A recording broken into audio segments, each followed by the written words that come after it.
सभी बच्चों को नमस्कार। मेरा नाम है जगदीश सोलंकी और आप देख रहे हो physics bye Jagdish Solanki YouTube channel. इस चैनल में आप सभी का स्वागत है। बच्चों, आज हम जो है न्यूटन का कणिका सिद्धांत पढ़ेंगे। प्रकाश जो होता है उसकी प्रकृति किस प्रकार से होती है। कुछ वैज्ञानिकों ने माना कि प्रकाश सरल रेखा में चलता है, कण के रूप में चलता है, किरण के रूप में चलता है। कुछ ने माना है कि प्रकाश तरंग के रूप में चलता है। किसी ने ये कहा कि प्रकाश की जो प्रकृति होती है वो हमारे पास में अलग अलग होती है। किसी ने व्यतिकरण की व्याख्या की, किसी ने विवर्तन की व्याख्या की, किसी ने ध्रुवण की व्याख्या की किसी सिद्धांत से। और कुछ सिद्धांत ऐसे थे जिसकी सहायता से जो है इन घटनाओं की व्याख्या नहीं की गई। तो कहने का मतलब ये हो कि प्रकाश जो होता है वो उसकी प्रकृति किस प्रकार से होती है, उससे संबंधित पहला जो हमारे पास सिद्धांत है ये न्यूटन का कणिका सिद्धांत होता है। इसमें ये माना है कि जो प्रकाश होता है वो छोटे छोटे कणों से मिलकर बना होता है। ये थ्योरी है, याद रखना, पास्चुलेट्स है इसके। उसने ऐसा माना, प्रैक्टिकल नहीं है। उन्होंने पास्चुलेट दिए थे, कल्पनाएं दी थी, अभिग्रहितियाँ दी थी पास्चुलेट्स। उन्होंने ये माना है कि प्रकाश न्यूटन के अनुसार, सभी थ्योरी अलग अलग है इसलिए ध्यान रखना किसके अनुसार हम बात कर रहे हैं। न्यूटन के अनुसार जो होता है प्रकाश जो होता है छोटे छोटे टीनी पार्टिकल्स से मिलकर बनता है। बहुत छोटे छोटे पार्टिकल्स होते हैं, टीनी पार्टिकल्स जिसको अपन बोलते हैं, है ना, छोटे छोटे कणों से मिलकर बनता है। और ये जो कण होते हैं, पार्टिकल्स होते हैं, पूर्णतः प्रत्यास्थ, परफेक्टली इलास्टिक होते हैं। यानी कहने का मतलब जब ये टकराते हैं, इधर उधर जाते हैं, तो इसमें किसी प्रकार से कोई एनर्जी का लॉस नहीं होता है। किसी चीज़ को अपन यदि मान लो बॉल को दीवार को जितने वेग से मारते हैं वो वापस उतने वेग से वापस आ जाती है, तो इसको बोलते हैं इलास्टिक, परफेक्टली इलास्टिक। और दूसरा उसने ये माना कि ये तो होता है रिजिड होता है। रिजिड मतलब जब ये टकराते हैं तो इसमें किसी प्रकार से कोई भी विकृति यानी उसके आकार में कोई परिवर्तन नहीं होता, डिफॉर्मेशन नहीं होता है, उसको कहा गया रिजिड। और भारहीन होते हैं, मासलेस होते हैं। मान लो लाइट का यदि कोई मास होता है तो यदि ये अपने ऊपर टकराता है तो हमारे जो है चेहरे पर या हमारी बॉडी के ऊपर क्या होता है, डैमेज कर देता है। क्योंकि इसका मास यदि होता है तो ये हमारे पर क्या करता है, स्ट्राइक करता है, टकराता है, तो हमारे बॉडी के ऊपर टकराने के कारण से हमको क्या होता है, डैमेज कर देता है। यानी आपके पास में परेशानी हो सकती है यदि मास हो तो। लेकिन इसका मास नहीं होता है, इसलिए लाइट हमारे ऊपर गिरता है, टकराता है, तो हमें कोई परेशानी नहीं होती है। और इन कणों को कणिकाएं कहते हैं। क्योंकि पार्टिकल्स नहीं कहा गया उनको, क्या नाम देते हैं, कार्पस्कुलर थ्योरी। ये जो कण होते हैं इन कणों को कणिकाएं नाम दिया गया। क्या होता है कि न्यूटन के अनुसार जो प्रकाश होता है वो बहुत छोटे छोटे कणों से मिलकर बनता है। और ये जो कण होते हैं, पार्टिकल्स जो होते हैं, ये क्या होते हैं, परफेक्टली इलास्टिक, पूर्णतः प्रत्यास्थ होते हैं। साथ में रिजिड होते हैं, रिजिड मतलब ठोस होते हैं, उसके आकार में कोई परिवर्तन नहीं होता है। और मासलेस होते हैं, कोई भार नहीं होता है, द्रव्यमान रहित होता है। तो ये चीज़ें ध्यान रखना पहला इसका। और इन कणों को ही हम कणिकाएं कहते हैं। इसी को नाम देते हैं कार्पस्कुलर कहते हैं। जो पार्टिकल्स होते हैं उसको कार्पस्कुलर नाम देते हैं। सेकंड इन्होंने माना है कि जो कणिकाएं होती है, ये कण होते हैं, इनका आकार भिन्न भिन्न होता है। इन कणों का जो आकार होता है वो इन्होंने माना कि भिन्न भिन्न होता है, इसलिए भिन्न भिन्न रंगों का आभास होता है। प्रकाश 7 रंगों से मिलकर बनता है, आप लोगों को पता है। लेकिन इसका उन्होंने कारण बताया अपनी थ्योरी में कि प्रकाश जो होता है वो अलग अलग रंग क्यों दिखाई देते हैं। तो उन्होंने ये माना है कि जो ये कणिकाएं होती है, ये कण होते हैं, ये कणिकाओं का आकार अलग अलग होता है। कोई छोटी होती है, कोई बड़ी होती है। उस आकार के कारण से हमें भिन्न भिन्न रंगों का आभास होता है, यानी भिन्न भिन्न रंग अपने को कलर्स दिखाई देते हैं। तो ये दूसरी पॉस्टुलेट थी इसकी। तीसरी ये माना है कि जब एक समांगी माध्यम में, मान लो कोई होमोजीनियस माध्यम में, एक समान माध्यम, होमोजीनियस का मतलब एक समान, जैसे वायु है तो पूरी वायु होना चाहिए, एक समान समांगी माध्यम में इन कणों की चाल या कणिकाओं की जो चाल होती है वो एक समान होती है। जैसे वायु में यदि प्रकाश आ रहा तो उसकी स्पीड एक समान होगी। लेकिन यदि वायु से वो पानी में यदि प्रवेश कर रहा है या कांच में प्रवेश कर रहा है लाइट, तो उसकी जो चाल होती है वो चाल क्या होती है, बदल जाती है। तीसरी पास्चुलेट क्या थी, अभिग्रहित क्या थी, कि जब कोई प्रकाश एक समांगी माध्यम में चलता है, मतलब जैसे हवा में चल रहा है, केवल हवा होमोजीनियस, समांगी मतलब होमोजीनियस एक जैसा होना चाहिए, हवा है तो प्योर हवा ही होना चाहिए। तब हवा में यदि आता है तो उसमें हवा में उसकी चाल एक समान होती है। लेकिन जब एक माध्यम से दूसरे माध्यम में प्रवेश करता है, जैसे हवा से पानी में गया, तो उसकी जो चाल होती है वो चाल क्या होती है, बदल जाती है। तो ये ध्यान रखना है कि एक समांगी माध्यम में इन कणों का वेग यानी चाल एक समान होती है, परंतु माध्यम बदल जाने पर इन कणों का वेग भी बदल जाता है।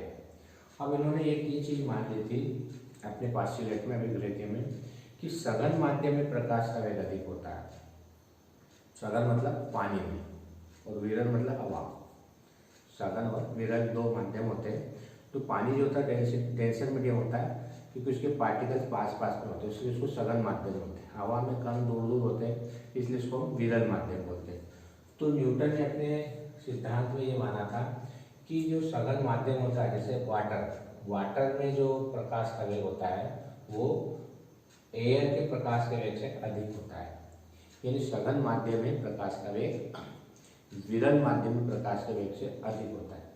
लेकिन बाद में प्रैक्टिकल करके फोको नामक वैज्ञानिक हुए, 1850 में उन्होंने प्रैक्टिकल किया था और प्रकाश की चाल ज्ञात की थी। ध्यान रखना, इनके अनुसार ये एक्सपेरिमेंटली है, प्रैक्टिकल करके देखा था, प्रयोग के आधार पर सिद्ध किया है कि प्रकाश की जो चाल होती है वो वाटर में कम होती है और एयर में ज़्यादा होती है।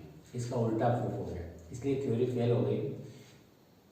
न्यूटन के अनुसार पानी में यानी सघन माध्यम में प्रकाश की चाल ज़्यादा होती है और विरल माध्यम में प्रकाश की चाल कम होती है। लेकिन फोको नामक वैज्ञानिक ने ये प्रूव किया कि विरल माध्यम में हवा में प्रकाश की चाल ज़्यादा होती है, क्योंकि ये हमारे पास रेयर मीडियम है, विरल माध्यम है, इसमें रुकावट कम उत्पन्न होगी। जब वो पानी में जाएगा तो ज़्यादा रुकावट उत्पन्न होगी, उसकी चाल कम हो जाएगी। तो इसलिए इस सिद्धांत को जो है इसकी असफलता हो गई थी। तो न्यूटन के अनुसार सघन माध्यम में ज़्यादा प्रकाश का वेग होता है और विरल माध्यम में कम होता है। लेकिन फोको के अनुसार इसमें प्रैक्टिकल करके बताया इसका उल्टा होता है, यानी हवा में प्रकाश का वेग अधिक होगा और पानी में प्रकाश का वेग कम होता है। फिर जब ये कणिकाएं किसी वस्तु पर आपतित होती है, मान लो कोई ये वस्तु है हमारे पास, ये वस्तु है, ये कणिकाएं इस पर आपतित हो रही, आके टकरा रही, ठीक है, और टकराने के बाद इससे परावर्तित होगी, इससे टकरा के वापस आएगी, और ये हमारी आँख की रेटिना मान लो है ना, ये आँख की रेटिना, ये हमारी आँख है। जब ये हमारी आँख पर आपतित होगी या टकराएगी तो ये वस्तु हमें दिखाई देगी। स्वाभाविक है कि वस्तु कब दिखाई देगी, जब तक कि उस पर कोई पार्टिकल्स या कार्पल्कुलस यानी कणिकाएं आपतित नहीं होती है। उस पर प्रकाश के कण जाएंगे, वहाँ से टकराएंगे, और टकरा तो हमारी आँख की रेटिना पर क्या होते हैं, टकराते हैं या इंसिडेंस होते हैं। तब हमें उस वस्तु का आभास होता है। यदि उस वस्तु पर लाइट नहीं डल रहा है तो अपने को दिखाई नहीं देगी। यदि आपतित लाइट उसके ऊपर डल ही नहीं रहा है तो वस्तु दिखाई नहीं देगी। तो कोई वस्तु कब दिखाई देगी, तो उन्होंने ये माना है कि वस्तु पर कोई प्रकाश आपतित होगा, कणिकाएं आपतित होगी, और वहाँ से प्रकाश क्या होगा, परावर्तित होगा, टकरा के वापस आएगा, और वो हमारी आँख की जो रेटिना होती है उस पर जाके टकराता है, तो हमें वो वस्तु दिखाई देती है। फिर इन्होंने ये माना कि जो कणिकाएं होती है एक सीधी सरल रेखा में चलती है, कि प्रकाश जो होता है, इन्होंने प्रूव किया था कि प्रकाश जो होता है वो एक सीधी सरल रेखा में चलता है, स्ट्रेट लाइन में चलता है, और तथा अपने साथ गति ऊर्जा ले जाता है। स्वाभाविक है कि लाइट है तो एनर्जी तो होगी, तो वो जब चलता है, मोशन करता है ना, तो उसके साथ में काइनेटिक एनर्जी स्वाभाविक है, होना ही चाहिए, क्योंकि हमने पढ़ रखा है जब भी वेव्स या प्रकाश, लाइट क्या है, एक एनर्जी है। तो एनर्जी के फॉर्म में जब वो चलता है, चलता मतलब मोशन करता है, मोशन करता है तो कौन सी एनर्जी होगी उसके साथ में, होगी काइनेटिक एनर्जी, गति ऊर्जा होगी। गति कर रहा है तो गति ऊर्जा हो जाएगी। तो जो चलता है तो उसके साथ में कौन सी ऊर्जा होती है, काइनेटिक एनर्जी होती है। यानी प्रकाश सीधी सरल रेखा में चलेगा, और यदि वो चल रहा है तो इसके साथ में उसकी गति ऊर्जा भी होगी। ये उसने अपनी थ्योरी में माना था। अब एक चीज इन्होंने ये मानी थी कि दो माध्यमों को अलग अलग करने वाले तल पर हम मान लो कि कोई प्रकाश किसी सतह पर गिर रहा है, जिसे कांच पे गिर रहा है या पानी पे गिर रहा है, मान लो हवा से पानी में जा रहा है, तो अपवर्तन की घटना होगी। और यदि मान लो कांच पे गिरा तो टकरा के क्या हो, वापस आएगा। अपवर्तन और परावर्तन हमने पढ़ रखा है कि परावर्तन में क्या होता है, टकरा के वापस आ जाता है। जैसे प्रकाश यदि कांच पे गिरता तो टकरा के वापस आ जाता है उसी माध्यम में, तो इसको बोलते हैं परावर्तन। और यदि प्रकाश हवा से पानी में जा रहा है तो क्या होता है, अंदर चले जाता है, मुड़ जाता है, तो उसको बोलते हैं अपवर्तन। तो इन्होंने माना है कि जब दो प्रकाश किसी तल पर जिसके ऊपर यदि आपतित होता है तो आकर्षण हो सकता है या प्रतिकर्षण हो सकता है, उस तल के अनुसार। तल अपनी प्रकृति आकर्षित भी कर सकती है, प्रतिकर्षित भी कर सकती है, जिसके फलस्वरूप जब ये कणिकाएं किसी नए माध्यम में प्रवेश करती है तो इनके वेग का मान और दिशा दोनों बदल जाती है। इन्होंने ये माना कि जब कोई प्रकाश एक माध्यम से दूसरे माध्यम पर आपतित होता है, मतलब टकराता है, जैसे हवा से गया पानी में या हवा से गया कांच में, तो वो तल क्या करता है, अपनी प्रकृति के अनुसार या तो आकर्षित करता है या प्रतिकर्षित करता है। उस आकर्षण और प्रतिकर्षण के कारण से जो प्रकाश का जो वेग होता है और उसकी जो दिशा होती है वो बदल जाती है। इन्होंने अपने सिद्धांत में ये माना था।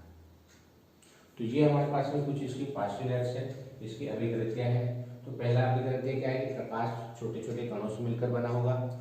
ये कण पूर्णतः परफेक्टली रिजिड होंगे, इलास्टिक होंगे और इसका कोई मास नहीं होगा, द्रव्यमान या भार रहित होते हैं। दूसरा ये माना कि इन कणों का आकार भिन्न भिन्न होता है, जिससे अपने को भिन्न भिन्न रंगों का आभास होता है। दूसरा पार्शियलिटी ये माना इन्होंने, एक समांगी माध्यम, यदि एक जैसा माध्यम है, एक जैसा होमोजेनियस है, समांगी है, तो उसमें प्रकाश की चाल एक समान होगी। और यदि माध्यम यदि हम बदल देते तो प्रकाश की चाल भी बदल जाएगी।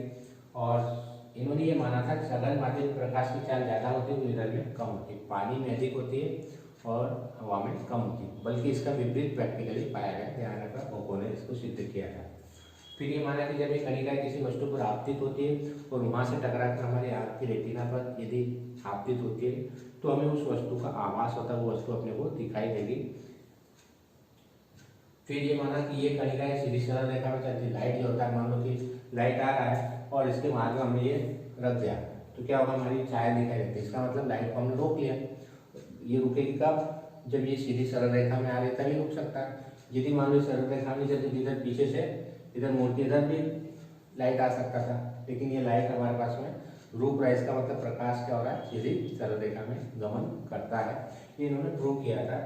फिर यदि दो माध्यम यदि है और अलग अलग सतह उनकी, तो वो माध्यम अपनी प्रकृति के अनुसार आकर्षण या प्रतिकर्षण बल लगा सकते हैं, और जिसके फलस्वरूप ये जो कणिकाएं होती है नए माध्यम में प्रवेश करते हैं, जिनका वेग और मान दोनों परिवर्तित हो सकता है, दिशा भी परिवर्तित हो सकती है और वेग का मान भी परिवर्तित होता है।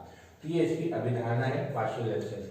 अब इसकी सफलता, मतलब इसके द्वारा हम किसकी व्याख्या कर सकते हैं, ये इसकी सफलता है इस सिद्धांत की।